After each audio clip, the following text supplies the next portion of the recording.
Way too many things going on my screen, but that's okay. It's G from the Chatterbox and Business Coaching Masterclass podcasts, bringing you a special chat this evening. I have a guest coming on in a few minutes, and it's going to be a pleasure to bring him into the conversation. And we are going to talk a little bit about a subject which is really interesting to me, which is photography. And so who am I bringing in? I am going to bring in Andrew Walmsley.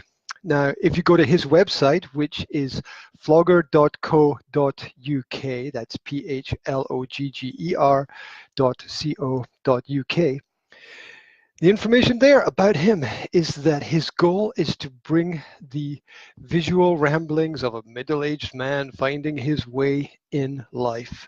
Middle-aged, what does that mean? Am I middle-aged? What is the middle age? Oh my God, what is it, 30 to 50? Maybe it's younger, maybe it's older. I don't know. Middle age, the midlife crisis. Men having problems round about that age. They always want to change their career, go in a different direction. Look at yours truly for an example of that. Anyway, also he has an interest in interesting objects and looking at people in everyday life. He wants to capture a twist of modern and vintage photography as well. So this should be something that's cool. I'm going to see if I can bring him into the conversation, and we are going to explore this world together. I'd like to say hi to the man who's out there listening online, David Nelwan. I want to say hi to you. Thanks for joining in the conversation this evening. Thanks for checking us out. And if anyone's got any questions, they can leave them in the chat. So here we go. I'm going to put the call through, and hopefully the audio should be available for everyone to listen to. Let's see what's going on. It says it's ringing. It says it's ringing. I hope he's going to pick up. Where is he? Is he there? Is there anybody out there? Give me a sign. Give me a sign. There is no audio coming through on my side. There is no audio coming through on my side. Absolutely nothing going on out there. Okay. Let's check my systems here. Let's check my systems here. Call not going through. Call failed. Call failed. You have lost. Let's try again. Let's try again. There we go. Second time lucky.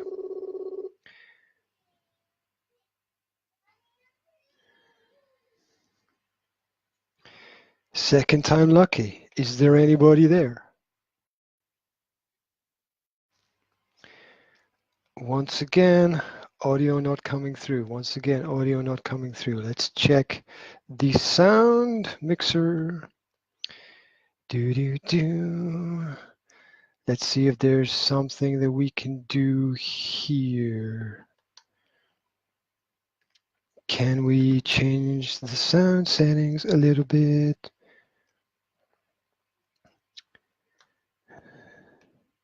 Can we do something there? I don't know if you can see the changes that have come over me. Let's try to redial. Okay, we got a call coming through now. Hi, Ben. Can you hear me? Yes, I can, mate. All is well that ends well, right? Or yes. Or starts well. You know, you can prepare things, you know, the best way you know how. You can have everything laid out, and then some comet from nowhere strikes you, right? And and that's the way that it goes. I'm very happy to have you here this evening, mate. I'm very happy that we've been able to connect, and I'm very much looking forward to our discussion. Have you got any questions before we dive in? No. I'm up for whatever. Okay, that's great. Hey, whereabouts in the world are you? Let's start with that. I'm in Lincolnshire in the UK. Okay, and like my geography is terrible, right? Like I know where Switzerland is, right? But ask me where Lincolnshire is, and I'm not sure. So give me a bit more. Like help me orientate my brain. We're just about 150 miles north of London. Okay, that's cool. That helps me. Right. You are known as the flogger. Is that right? That's right, yeah. Okay, so that's photography and blogging mixed together. Yeah. Yes, that's right. Okay, cool. So how did that start? I mean, where does that come from? Can you give us a little bit of a background there? Yeah, sure, yeah. It came out of nowhere, really. I started blogging when I was in university, which was about 7 years ago. Mm-hmm. And I carried on writing. As I left university, I went to work in a school in the IT world. Carried on writing a bit.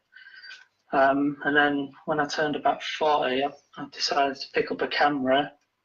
And then very slowly, I posted pictures off my phone with maybe a bit of a thought I had about the picture and why I took it.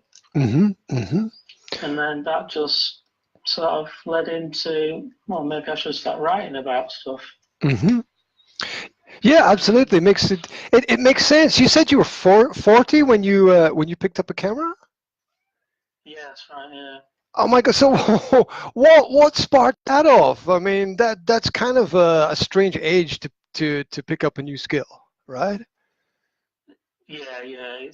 Well, all my life, I've never had any sort of artistic side in me. Mm-hmm. So I've just worked in finance and stayed into IT and just sort of concentrated on those areas. And then I can't tell you what happened, but just something flicked a switch, and suddenly I was able to compose. And I mean, I bought a film camera only sort of 6 months into photography. Mm-hmm. Mm-hmm. And then now that's turned the opposite way around. So I love film now more than I do digital. Uh-huh. Wow. Yeah, there's something about elements of the past which have a classic nature to them, and it almost seems to me too easy to take your smartphone out of your pocket and point it at something and click at it a couple of times and throw a few filters on it. It almost seems too easy, like it's just kind of throwaway stuff, right? Whereas if I think digital. You've summed up digital full stop, really. Well, thanks. I have no idea, but thank you anyway. Right? Yeah. Well, there's there are obviously people that prefer to use let's say the old school system. They prefer to put a film in the camera. Prefer to develop. Is that what you do? Yeah. So I managed to make my own Darkroom a couple of months ago. Wow. So I've started printing my own negatives as well. Wow. So it's not just the camera, it's like the whole process now. Yeah. Yeah, so my next stage is to practice the developing, because I've only done it once. But yeah, it's all part of the artistry in essence. Oh yeah. So how was the process of like doing your first like developing and stuff? Was it kind of really exciting because it was the first time you did it, or? It was, yeah. I was very lucky. I'm one of these people that if you don't know how to do something, you ask a friend. So I went with a friend.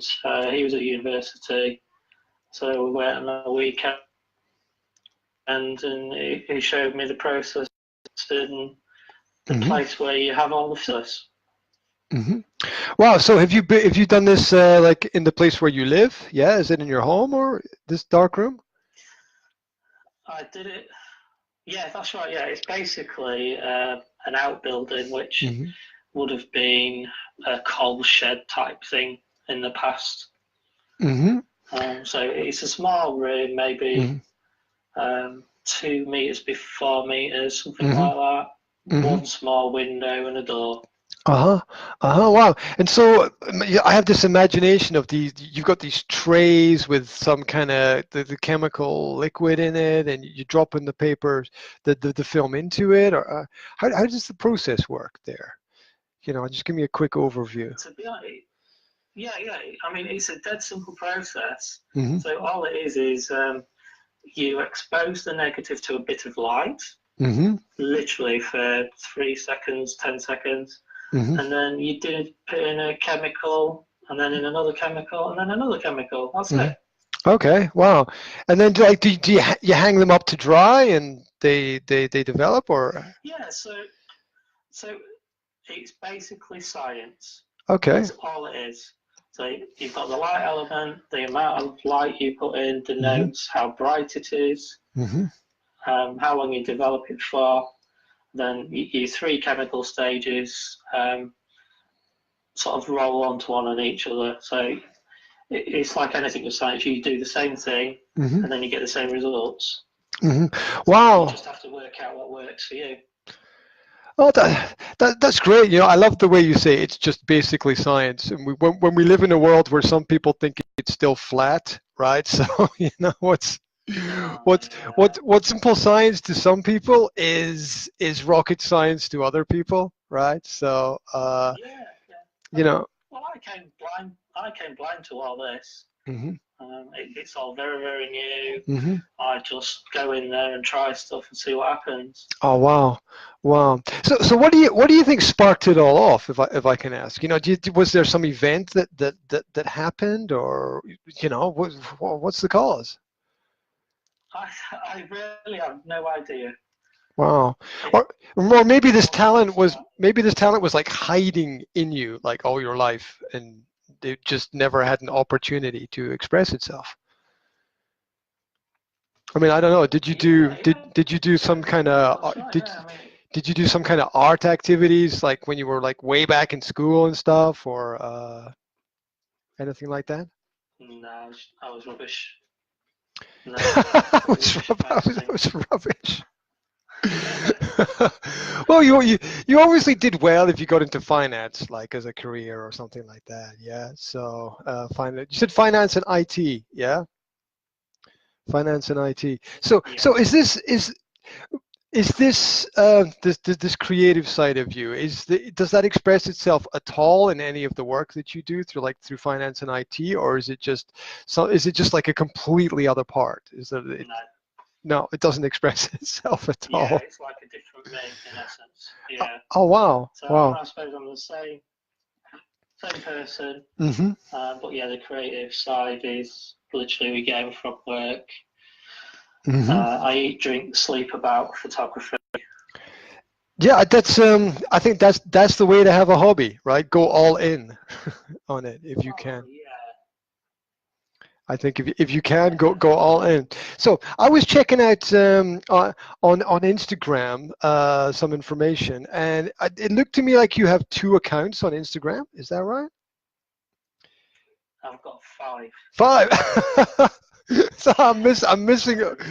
I'm missing three. Okay, that's cool. I'm missing three Yeah. accounts. Right. Well, Wow. it's all to do for specific reasons. So Instagram really, your feed's all about the style of photography you shoot, or the product you sell, or whatever you do as a business. So Mm-hmm. I do different styles, so I separate them. So, for instance, if you're into architecture, you maybe don't want to look at pictures of some models I've been shooting. Mm-hmm. Okay. So Yeah. I separate them all on purpose, you see. Okay, that makes perfect sense. That makes perfect sense. So what are the five? What are the five channels that we're looking at here? Because I've seen the one with architecture, and Hmm. I've seen one with I'm looking at it now. I've got it in front of me now. Actually, it's there's a There's a man with a can of Coke in front of a strange shop, which is that's just kind of a really cool picture. I like that. Is that a can of Coke? Something like that? Yeah, that's actually. Something like that? Yeah, I mean, that's shot on a 40-year-old camera, that one. Wow. Wow, it just has that. You know, I'd recommend that people interested in your work, they check out the Instagram, because you know the picture, every picture tells a story, right? And you know, they check out the it's is it the analog? Is that the account I'm looking at? Yeah, Flogger _ analog, yeah. Okay, cool. So I've got a portrait feed as well, so that's Flogger _ portraits. Okay. And I've got a street photography one called Pavements Photography. Okay. Wow. Is it difficult to keep 5 different Instagrams going at one time? It's not too bad for me because I don't get a lot of opportunity to take photos anyway. So I might only post once a week anyway, or sometimes it might be months before I. So I won't shoot a model for maybe 3-4 months. So yeah, it's not too bad, to be honest. Okay, that's cool. And I was having a look through the website, and there was a couple of things that caught my eye. If I can ask you a few questions about it. Yeah. Thank you. One of the things was that under resources, I think there are a number of books, and I wanted to ask you, are any of them your own personal books that you've put out? Yeah, that's my work. Yeah. Okay. Wow. Can you tell us a little bit about either all the books or one of the books, or you know, just pick a highlight, something that's interesting for you from that? Yeah, sure. Yeah. So when I started doing photography, I quite like the idea of fusing photography with words. So I started overlaying my thoughts over the images, which became my visual thoughts theme. Okay, wow. Yeah, so it's just sort of, I don't know, it's not poetry because it's not long enough, but I don't like using other people's quotes. Okay, yeah, I get that. I feel my job or your job, you know, as an artist is to create stuff. So, you know, we all have our own experiences, so why not use your own words? Oh, absolutely. What is the point of having them if you don't make them your own, right? I mean, that's otherwise you're just walking around like a repeater. You're just repeating what everyone else has said all the time, and there's no you, basically. Yeah, I don't like being sheep. Yeah. I'm quite happy just following my own thing and making my own way. So the first book I did was the visual thoughts, and I do aim on adding to that, but my interests changed a lot. So I then wrote one a little bit about beginning with street photography, because that's something that I really got into, passionate about. It's a very easy thing to do as a photographer. You don't need equipment, you don't need money, you just need guts. Okay, so why are guts important in street photography? Why does that stand out? Because you're in a public place holding something in front of people, and it's quite obvious sometimes what you're doing. Okay, yeah. Taking that shot of someone without them. Yeah. I can understand that some people, it might be difficult for them to be in that kind of position. Definitely. What makes street photography good then, in your opinion? What are some of the keys there that people could pick up? I think street photography is probably, in my opinion, one of the most interesting and needed forms of photography, because it's real life, it's not posed, and if you look back at it in 10 years, 5 years, 20 years, it's history, it's culture, it's fashion, it's what the streets looks like. It's about the technology at the time. That there's so much you can look at in an image. And if you looked at street photographers over each decade, for instance, you'll see life has changed. You'll see motor cars everywhere. You'll see bright lights. You'll see massive changes in fashion. Oh yeah, and I'm just thinking in the back of my mind about things like, you know, how shops change and advertisements change, and you know, the companies change, so you're going to get like pictures with shops that don't exist anymore, and you know, advertisements for products that don't exist anymore, and and it does kind of capture that that element which would otherwise be lost. I think one of the great advantages of the of any kind of media that we have is the ability to record things so that we don't lose them. Yeah, and we wouldn't be able to understand these contrasts if we didn't have those old pictures to look back at, or those old films to look at. We wouldn't realize how today is different from what was before. A lot of the time in that. So yeah, I can see, you know, those. I can see the advantages of that. One of the things that actually pops into my mind as we're talking is I remember flicking through a couple of books about the punk era from like London in the 1970s, and a lot of street photography of, you know, people being very colorful and, you know, being very kind of outrageous in their styles and everything, and it was kind of nice that people were there to capture that. Exactly. Yeah. You know, our children can learn about the punk culture movement, and it's because of these people that had the foresight to shoot everything while they could. Sorry, I mean take photos. No, well, yeah, I mean that's isn't that a great word that's used when people have a camera? Because I mean it's such a powerful word, to shoot something. I mean, because it does have that image of violent activity with a gun, but it's a different kind of shot, right? It perhaps has the same power, because if you consider the way that, you know, pictures were taken or are taken and put in newspapers, and then people form their ideas based on the images, then you know, the pictures have great power. So so maybe that's kind of how we can view it, that it's the power of it's the power, and hopefully nobody dies when you shoot them with a camera, right? So hopefully, yes. Yeah, hopefully, yeah.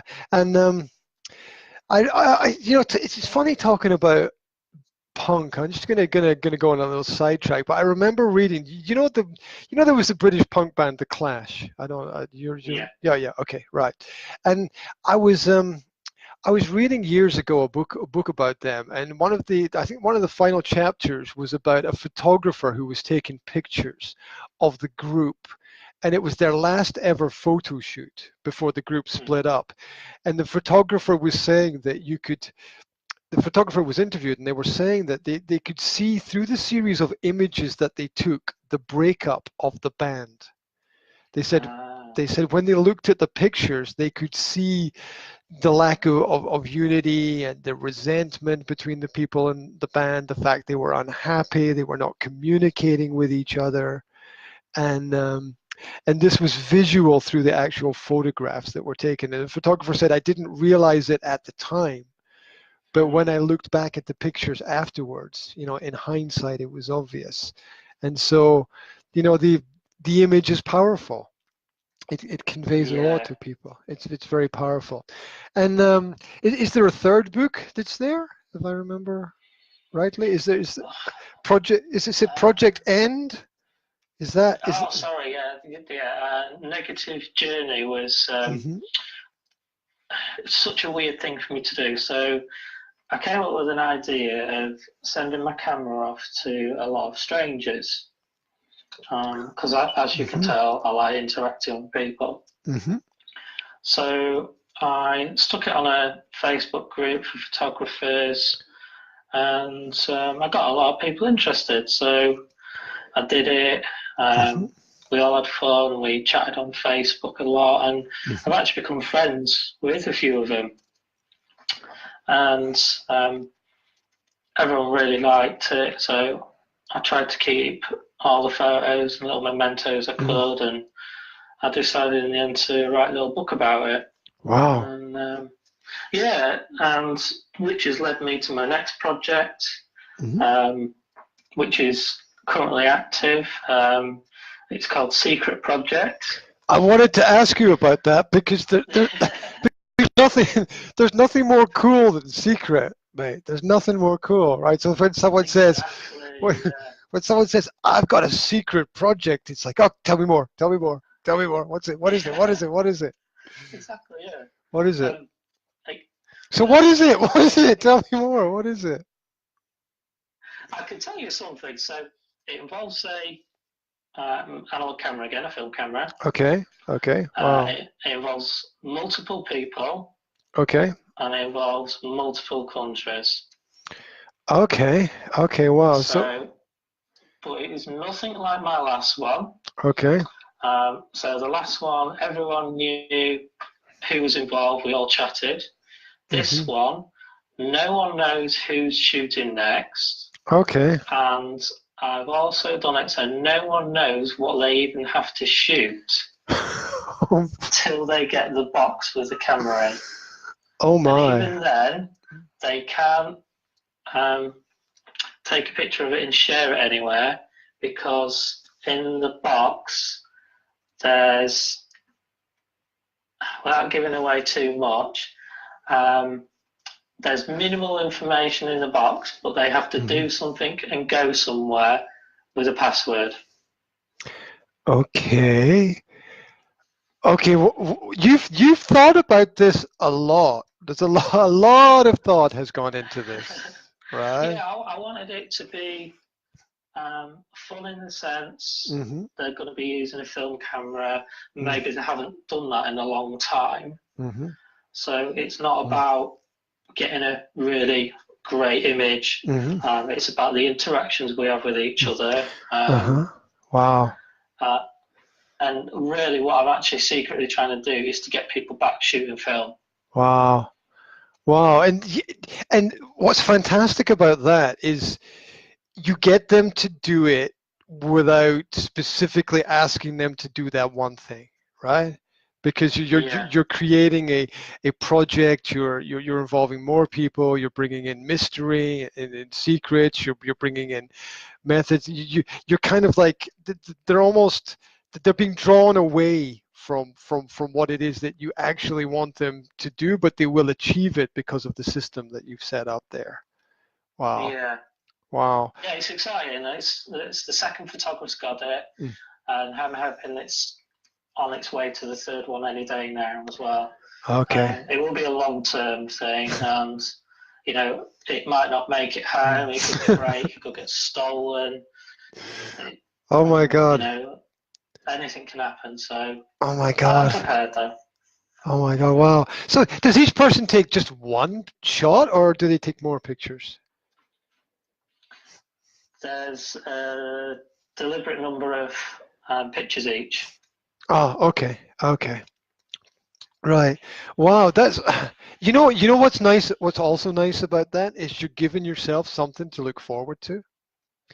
Yeah. Exactly. Yeah. I mean, you start sort of a chain of events, and you're like, okay, I've pushed the boat out it goes, and we'll see what happens next, and we'll kind of live with it and deal with it basically, and then you're giving yourself something to look forward to. It's like a little Christmas or something. When it finally comes back around, right? That'll be that'll because I'm already busy with podcasting myself. I don't think about it in that sense. But I'm excited, so I can chase the person and say, "Have you managed to take your photos yet?" And this sort of thing. And the first person has already said thank you so much for inviting me on this. I've had some good fun, so that was good. Yeah, that's great. And who knows where it ends, right? I mean. Yeah, exactly. Yeah, I mean, I've got ideas who's sending it to where, but I can change that any point I want, really. So there don't have to be an order of what photographer gets it next, Wow. or where it goes to. So. You know what I also like about that is you've put trust and responsibility into the project, and that's really powerful. It is, yeah. I think you've got to have some trust in life and people. Otherwise, I would never do anything. Oh yeah, and it's and once again, trust and responsibility are built into the way that you've organized it, and that gives people a kind of automatic feeling of respect, right? People feel like, oh, someone's trusting me to do something. I better do it because I don't want to look like somebody who's not going to do it, right? And then other people are involved in the chain as well, and it's and you don't want to break the chain. Right, you don't want to break the chain. So, that's a really powerful idea. When I stop and think about it, that's quite incredible. So it took some time. I mean, it took research about sending a camera to another country, but also there's problems with X-raying film. You see, so that's something you have to think about. And then there's a few other things like if a camera gets knocked in transit, what do you do? It could accidentally press the button. Okay. So you have to think about all these things. But all this sort of stuff has led me to think about another project and another project. So I've already got 2 more projects in my head. Wow. And one that I could probably start any day I wanted. It's just finding the time to organise. Yeah, absolutely. And it's experimenting like this that brings about the good things in life. Yeah, it's experimenting that takes people beyond the borders of what they would normally do in terms of communication. And somebody could be like, say, 35 to 40. They could be sitting in an office. They could have the office job somewhere, and they're having the same thing happen in their life every single day, and it would just be monotonous and boring. But here you are picking up a hobby, latching onto it and being so creative with it, reaching out and connecting with other people. You've almost built a completely different world out of it. It's quite. Yeah. Oh, thank you. Yeah. It's quite an amazing thing to hear about, because changing picking up new habits and hobbies and directions in life is quite complex for a lot of people. So it's nice to hear somebody that somebody's got the inspiration and the maybe the guts to just go and do whatever it is that they feel like they should do. It's really, really nice. So are there people that you get the inspiration from? Are there people that you look to for guidance, or is it just completely just coming from anywhere? I would say there's been a bit of guidance, but that's more so like the Darkroom.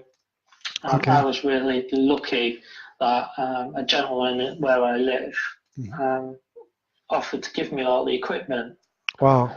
So he's been taking photos for probably 4 decades. He worked in a Darkroom as a job. So, to me, you'd be stupid not to ask him for advice. Oh, yeah. So he gave me all the stuff. I got him round one night, a weekend, and said, right, can you show me what you think I'm maybe doing wrong here? He told me his way of doing it. And so he was one guy. There's the one guy I've got in Scotland who I met through my Negative Journey project. If I need to know anything, I ask him to do printing as well. But I would say, other than what everyone else does, Facebook groups dedicated to certain things, I just do things myself. I've I've not gone to college or been on a course for Mm-hmm. photography. Podcasting, I mean, Mm-hmm. I've been doing that 21 weeks now, Okay. and that's something I just picked up myself and chucked myself into. Wow. I mean, that's the way to learn. I think sometimes it's deep end learning. You throw yourself in, you see what works, and you don't have any specific guidebook or rule book to follow. You learn from experimentation. You pick up what you can, where you can. You apply it. You review it, and you move on. And that's the best way. You don't get stuck because you don't know where you don't know where you should be stuck because no one's told you that this is a problem. You're just like, oh, okay, I'll try this and do it this way and work it out. And that's what created the great inventions of history, right? That's that's the John Logie Baird and the television, or maybe the Alexander Fleming and penicillin, or Marconi and radio, and all of those people experimenting, and they didn't have anyone really to say to them, don't do that, or you can't do that, or like those teachers in school were like, don't mix those chemicals together, or whatever they would say, like so it's really nice to be able to do that. So is there a work, or is there a photograph that you've taken that means more to you than the other photographs? Are there some pictures that stand out, or some pictures that you have that mean a little bit more because maybe there's a story attached to them, or they capture a specific moment? I suppose most photographers have this. It's strange because most photographers that I talk to say the picture they enjoy the most is tomorrow's, as in their next job. Okay, wow. But I think that's different because they're doing it full time. Mm-hmm. Whereas I think when you're a hobbyist, you've probably not taken as many photos. So there is a few. I would say I've got one up on my wall that I can see now, which is from a family holiday. Okay. It's actually a seascape. So it's got about a pier, clouds, and the seashore. Wow. So to me, it's got everything me and my wife love about the sea. I'll never forget taking it where we were. And then I've got another one which is taken just down the road from it, and I've got that printed on metal. Oh, wow. So, yeah, it's unusual thing because it makes the image nearly look 3D. How do you print something on metal? Is that an easy process? How does that work? No, I don't know. It's digital. So okay. These are all digital photos. There's a couple of companies that do that sort of thing now. Okay. So I assume it's just a layer, then that's stuck onto it. I'm not sure. But it must give it, like, the texture and the shine of the metal must give it a different feel. Exactly, yeah. So your canvases suit certain types of photography. Metal, you have to be very careful what sort of image you would choose. I got the perfect sort of image for it. So I did a seascape with a lot of clouds, and the clouds were very white. So they pop out and shine loads. So the best thing you can do is see it in person or a video of one, because you just can't make out how good it looks. Yes. Some things cannot be described; they have to be seen. Yeah, that's right. Yeah, I mean, you go to you listen to a band on your computer. Yeah, it's fantastic, but you cannot beat being in the audience. Oh yeah, absolutely. There's a connection, there's a vibration, there's an energy in that kind of setting. And I think it was David Bowie that said that the art is not complete without the viewer or the listener. And so there's the final element in maybe the the creation of the work of art is when people see or perceive it or look at it. It doesn't necessarily need a lot of feedback. It just needs to transfer something to the person who's looking at it. And you know, I think that maybe that applies more to music than pictures. I'm not sure, but I think that it's really important to. I don't know. What's your perspective? I would say that's for anything. If you're a footballer, Mm-hmm. you are nothing without a spectator paying your wage. Oh yeah, absolutely. And you probably wouldn't play as well without an audience. And I think the musicians the same. They do love what they're doing. I was lucky last year. I decided to try and teach someone else for street photography. Mm-hmm. So I did a little workshop with a couple of people in my local city, and I thought it was fabulous. Wow. Because you can see a different sort of photography. They can understand that it's not just pressing a button, mm-hmm. which most people assume it's simple. Mm-hmm. Yeah, and so are you saying that you were teaching the skill to other people as well? Yeah, I think so, yeah. Oh wow, that was my idea. Yeah, that's great. I mean, picking up a skill is nice, but sharing the skill is better, right? Oh, without a doubt, yeah. Yeah, because people take what you give them, and usually they do something unexpected with it, and that's kind of interesting, I think, as well. Yeah. Because on you go. Well, I'm just hoping that I can get to the point where I'm really confident with my film photography, that I can go teach that, maybe do workshops. I mean, teach kids in schools, anything. It'd be fantastic. Mm-hmm. Oh yeah, who knows what is possible? I mean, schools are great places to connect with people as well. You know, you can do things like drop into schools, and you can offer special extra classes. You can see who's interested. They usually have some resources in there as well. So, you know, schools are great places to make connections. It's not always where the learning happens, but it's a good place to connect with people. So. So that's definitely a good idea.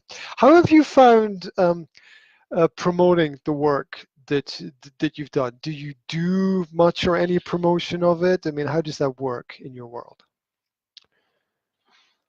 That's probably the stumbling block, I think, for most sort of amateurs and people starting up. Because where can you do it other than the circles, you know, and Facebook groups? I think it's the toughest part. You're also competing with a lot of other people, in essence. Oh yeah, absolutely. And with the commercial availability of cameras now to everybody, it's not just.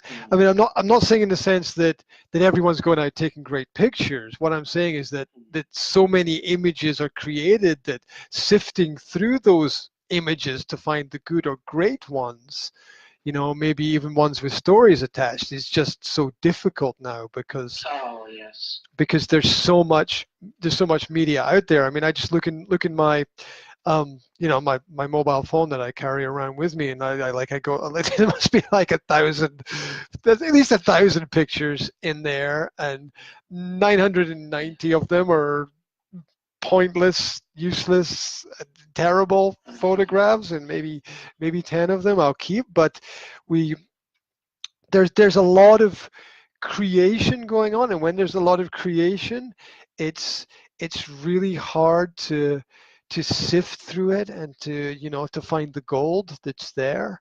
It's really tiring for people as well when, you know, you can come up with the greatest composition ever, right? You can be a modern Leonardo da Vinci, yeah, and somebody will just scroll down Facebook or scroll down Instagram, and you'll slide past and they'll never look at it again, right? So yeah, exactly, yeah. So it's it is really, really hard, and it takes a long period of time. I have talking about, we talked about secrets earlier.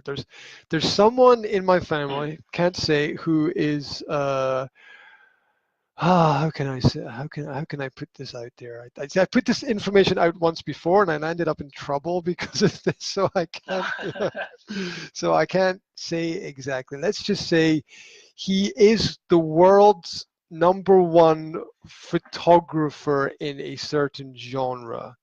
And if you say his name, everyone knows who he is. And he's my cousin. And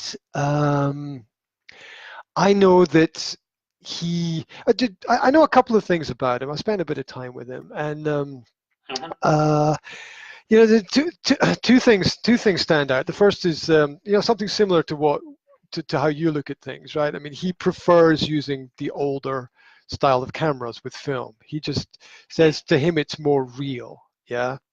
And there's a feeling that's connected with it that you can't get anywhere else. Yeah, that's that's the first thing. And the second thing is it took him 40 years, right? He worked at it every day for 40 years. And so you've got the graft and the grind of all that time, and he worked at it kind of day and night every day, and he was also in the right place at the right time. People needed images, and he was the only person who had them because he was the only person in the right place at the right time. And I think that to make anything work, you need the right people, the right place, and the right time. And 2 out of 3 is not enough, right? You got to have all 3 working together. It's really difficult. And then maybe even after that, you got to have a little bit of magic, right? I think you need a bit of luck. Yeah. Oh yeah. Yeah, absolutely. It's the uncertain, it's the unexpected, it's the unpredictable, it's the that's the variety and the spice in everything. And sometimes all of those things come together for people, and sometimes they don't. Sometimes they come together at the beginning, sometimes they come together at the end. There's no way to know how it's going to work out. There's probably somebody sitting somewhere right now in the world in their bedroom playing with their computer, and they're going to come up with an amazing app, and that's it. They've done it. They've changed the world in some way. They created some kind of security for themselves, and nobody knows quite who it's going to be and where it's going to be. I mean, people have some kind of ideas, but you see it in business with investment and with people like angel investors and things. They don't know. They don't know they don't know which startup is going to be the great startup. They don't know what's going to be the next Uber or the next Facebook or the next Instagram or the next Amazon. They don't know. That's why it's so complicated. And look, if people knew, people would be making killings on the stock market if they knew what was going to happen tomorrow, right?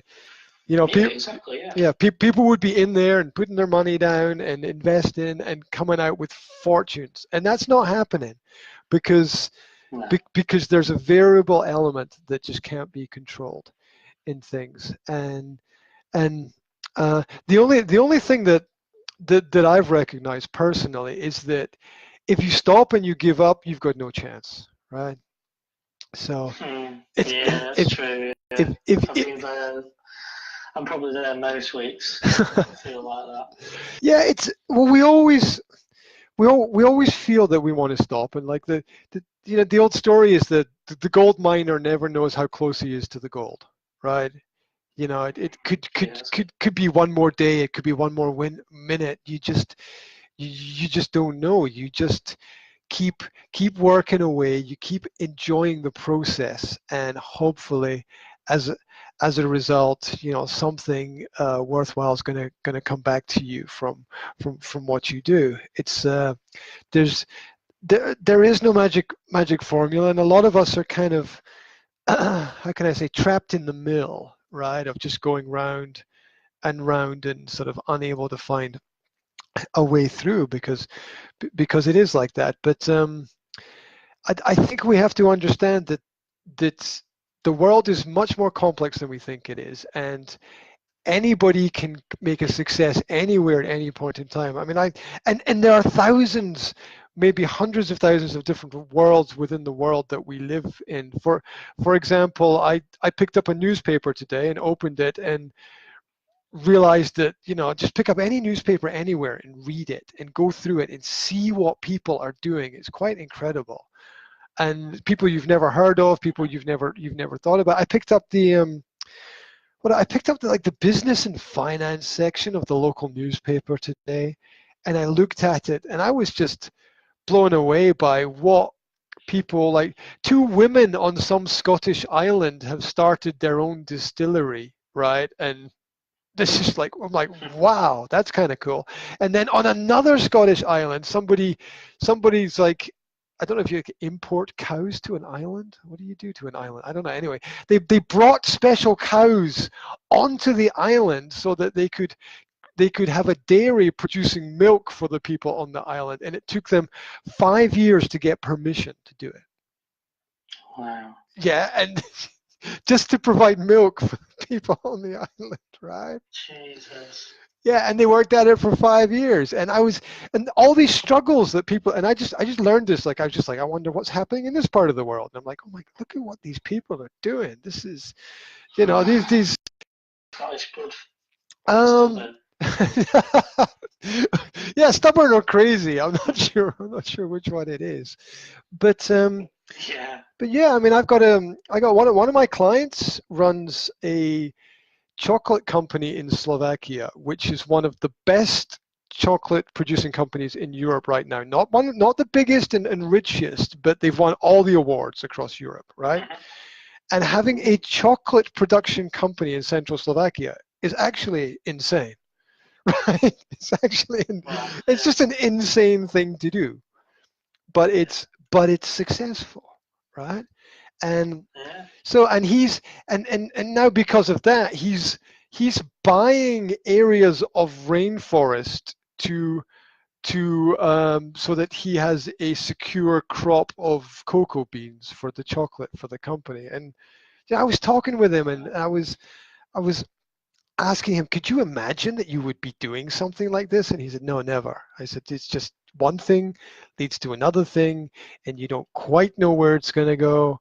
And before you know it, you're head deep in craziness.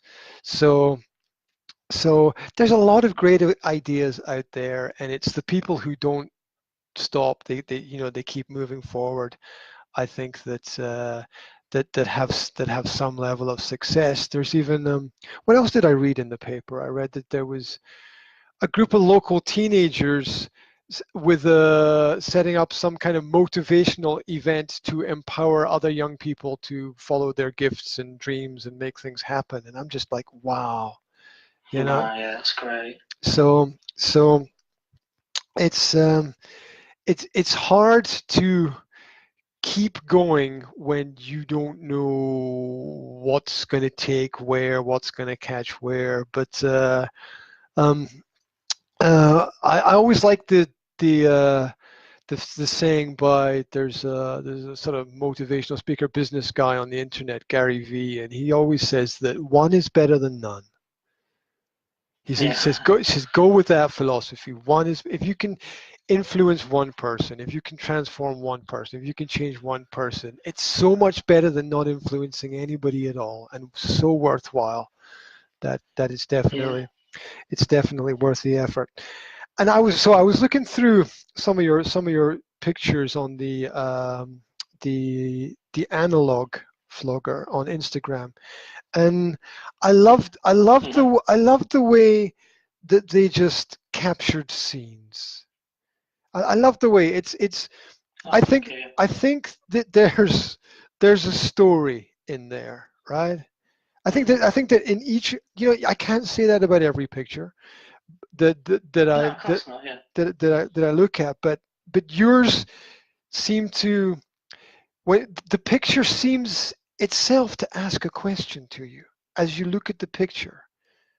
As I look at your photographs, questions arise in my mind, and I'm like, and it's as if I want to either be in the picture or to know more. And I think that's really nice about the way the pictures stand out. I also love the way that you put a photograph, I think on is it Facebook or Instagram, when you asked people to create a caption for it. You asked people Oh to, yeah, uh, caption, yeah. yeah, which is it's a nice way to get people thinking about the picture and the image as well. So yeah, I mean, I'm just looking at some of your pictures right now. There's a couple with boats and like the crab nets as well. I think is it crab nets or fishing nets? A couple of That's right, yeah. pictures Yeah, there. for me, that's a memory, so. Yeah, uh, those are really nice. And the the fat man with the shiny helmet. What was that about? That's Oh, they were just lucky. We were up at the Whitby Abbey, uh-huh. and it was a Viking weekend. Okay. So they let the kids sort of take part in a mock battle, Mm-hmm. which was great because my daughter loved watching it, and Uh-huh. she's quite shy like I was. Mm-hmm. And after eventually pushing her, she went, Mm-hmm. "Yeah, go on then, I'll go." That was Wow. it. She loved it. Oh, wow. And yeah, it's amazing how many things we enjoy after our first reaction is no, right? Yeah, Yeah, no. There seems it's tough. I mean, I have it all the time. My friend asked me to come do a bit of photography at night. It was sort of like a wedding do hmm where you just do like a photo booth. okay, okay. So it's silly props, silly masks, that sort of thing. Yeah. And he says, "Oh, I really could do some help." It was last minute. I had to drive, I don't know, 100 miles at night by myself there. Never done it before, never worked his equipment. And I was nervous, but I did it. Wow. And you probably had a positive result from that, right? You felt good about doing Oh, it. yeah, I Yeah. did, yeah. Yeah, I Yeah. did another one with him. Mm-hmm. He said he had nothing but positive feedback. Mm-hmm. So, yeah, he just rings me if he needs help. Uh-huh. Wow. That's so cool. That's so cool.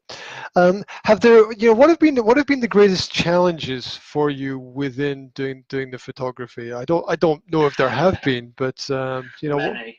yeah. Money. Okay. So, Okay. most photographers have good equipment Okay. and then say you don't need good equipment, which I find quite degrading or annoying, to be honest. Okay. Um, if you're saying you don't need a good equipment, Mhm. well, don't use it then. Um, Yeah. Yeah. Let me just add something about that. Something related to the podcasting, which I know that you do. I hear so many people like talking about needing this kind of equipment and that kind of equipment and this kind of microphone and that kind of microphone. You know, I think people should just do it, right? I do, yeah. I think it's just do it and put it out there, and over time, work at making it a little bit better and a little bit better. But Yeah. if something has value, it will last. If something has real value, it will last. And there might be a bit of crackle and static in the background. The volume might not be perfect, but Yeah. nobody goes back and listens to the speeches of Martin Luther King or John F. Kennedy or Gandhi or whoever and says, oh, there's kind of too much crackle in the background there. That's nobody. Because what has value has value. We can see beyond the issues and problems. Exactly, yeah. Because again, that Mm-hmm. is part of the history. So Mm-hmm. if you listen back to Martin Luther King, it was the technology at the time. Mm-hmm. Oh yeah. So it's in keeping with the period, isn't it? Oh yeah, absolutely. And if someone complains, you can be like, "Hey, it's just retro. It's throwback." Okay, Yeah. I'm doing what I Well, it's can. Mhm. yeah. I mean, I think everyone has problems associated with it. So money has always been the biggest problem. I try not to talk about it, and I try not to mention it too much on the blog, because no one needs to hear that. It's they want to see results. Yeah, you can talk about your constraints, and there are really hard things about using certain cameras and certain lighting. But for me, it's nerves, anxiety, working with models. I always suffer a little bit. I don't find it very comfortable setting. The people I do work with, I'm very relaxed with. But then, say the podcasting side, I had no equipment, so I had to work out what works best, and nearly everything I do is on budget equipment and old equipment. Oh yeah, it's not a bad place to be, actually, because I think a lot of people are putting the money, and it's you got to put the people first. You know, you are who you are, where you are, and you've got to use that in what you do. And there's no point having a polished podcast if your life is not, you know, if everything is not polished, right? You know, so yeah, I could be talking about rubbish that no one wants to listen to. Yeah. With a fantastic audio. Well, what's the point of that? Yeah. I think so I think that there are for sure struggles that that people go through in the podcasting and in their hobbies and in other areas of their life. And for sure you'll solve, because I think that happens to all of us, that we solve one set of problems and all we get as a result are a new set, right? Yeah. Right, and I think of it like a computer game. Yeah, you know, you kill all the bad guys on one level, and you're like, I got them all, and then you're like leveled up. Yeah, that's good. Yeah. To the next level, and then you face the next challenge as a result of that. But hopefully we rise to the challenges. So let's try to put out some advice for people. You know, if there's someone who's interested in starting with photography, if there's someone who's interested in getting involved, if there's someone who doesn't know where to begin with these things, what would you say to them?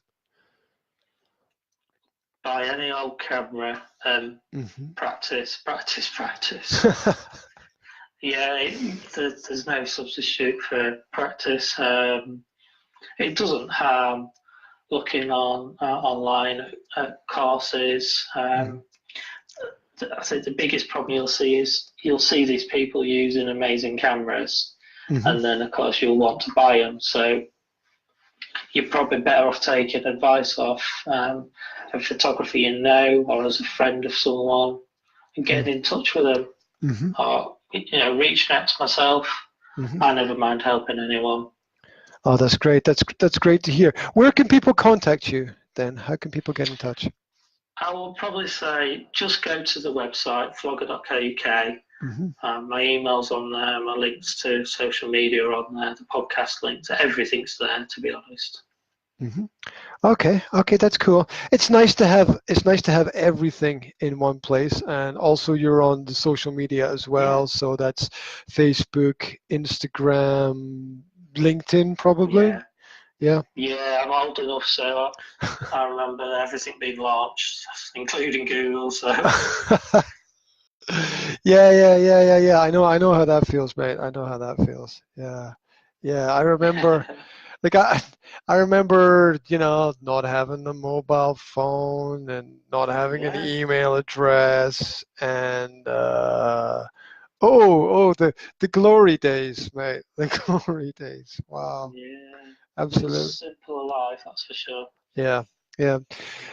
Is there anything else that you want to put into the episode today? Is there anything else that you want to share with people, or anything else you want to ask, or anything else that's on your mind?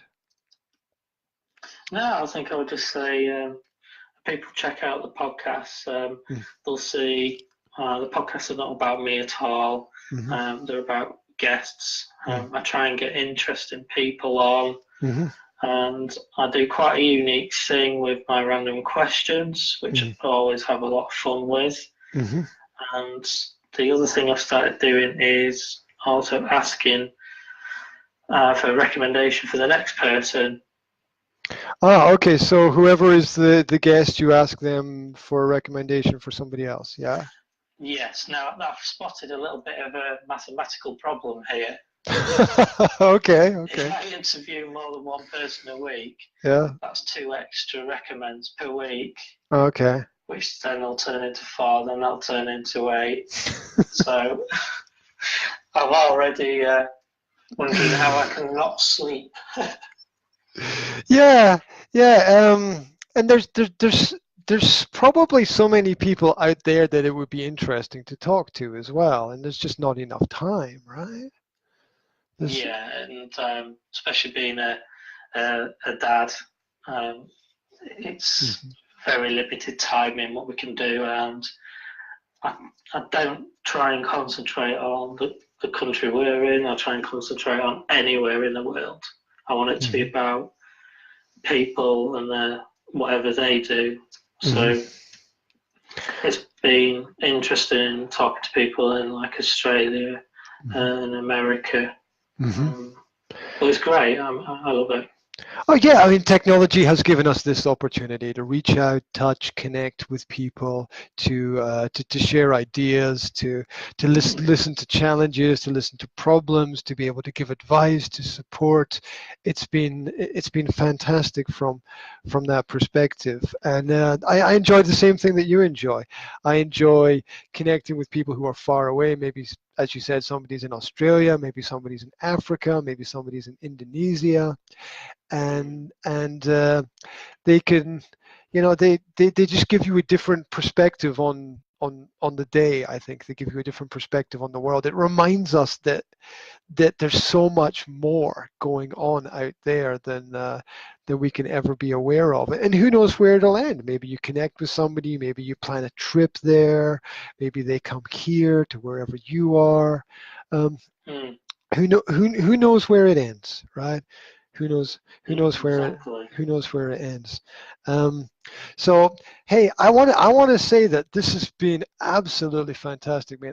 I've so much enjoyed talking with you and picking up some information and listening to your story about your journey and your perspectives. Oh man, I just want to say thank you very much for your time. I want people to listen to your podcast, which is, what is it, the Flogger podcast, or what is the name of the podcast? Yeah, Flogger Presents. Yeah. Flogger Presents. Okay, super. And I don't know if you've got any final notes that you want to throw out to the world. No, just please get in contact. Yeah, if you're interested in doing any sort of photography, I'm always available to chat.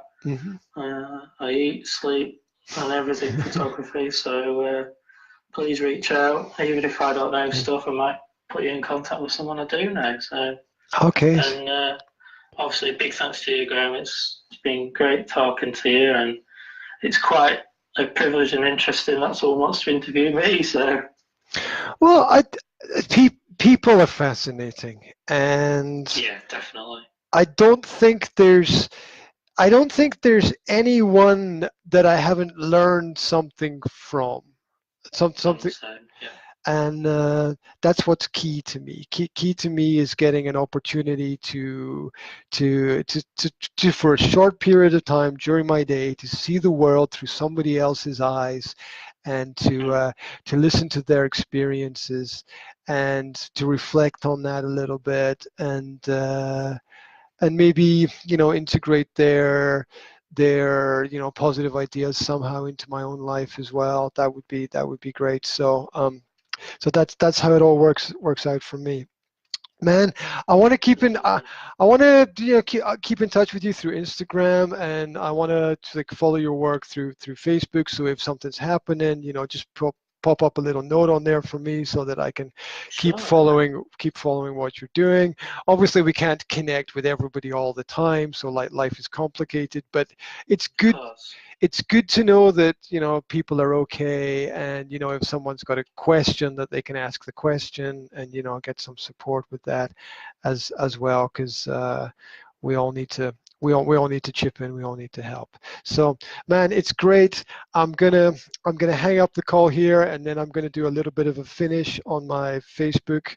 Um, on my Facebook, what do you call it? Stream feed, whatever it is, Oh and yeah, yeah. and um, and then I'm going to get I'm going to get a copy of the audio out to you. And yeah, can you drop me like an email account Yeah, into the chat, and into yeah, of the course I can. the chat, and I will get that information to you.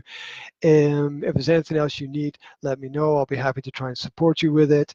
And once again, thank you very much, mate. Everything has been No, really. appreciate it, Grim. Yeah, it's been nice talking. Yeah, yeah. You take care and have a fantastic evening, mate. Okay? Thank, thanks a lot. Okay, bye, mate. Cheers, great. Bye. There we go. The man is off. The man is off.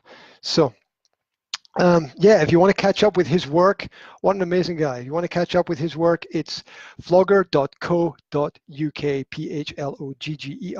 PHLOGGER.co.uk, and you can find his photography there. It's also on Instagram.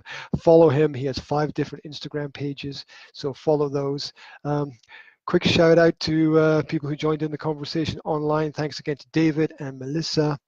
And what else? You can find out more about me through the Academy of Language Therapy and Life Coaching on YouTube, and the 2 podcasts. What are they?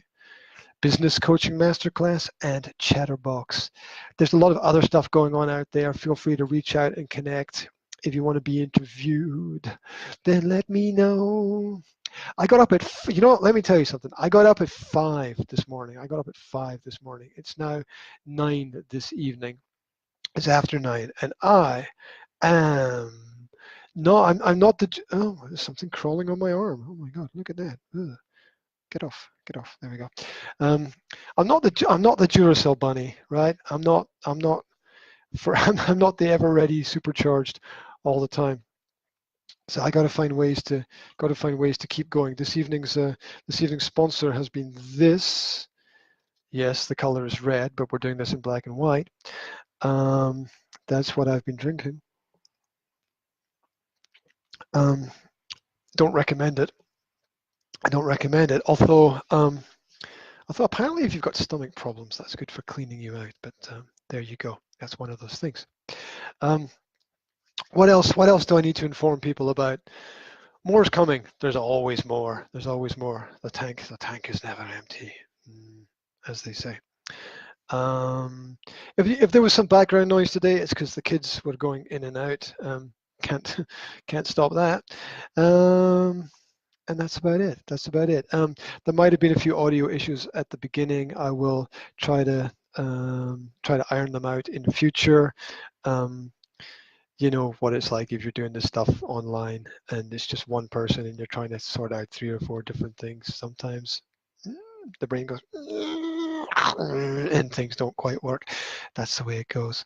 Wherever you are, have a fantastic evening, have a fantastic morning, have a fantastic day. And just go out into the world and enjoy life a little bit. And I will speak to you again soon. That's me signing off, and the podcast will go out. It's already out on Facebook, probably be backed up on YouTube, and one of the podcast streams as well. That's it. Time for me to go and watch The Flash.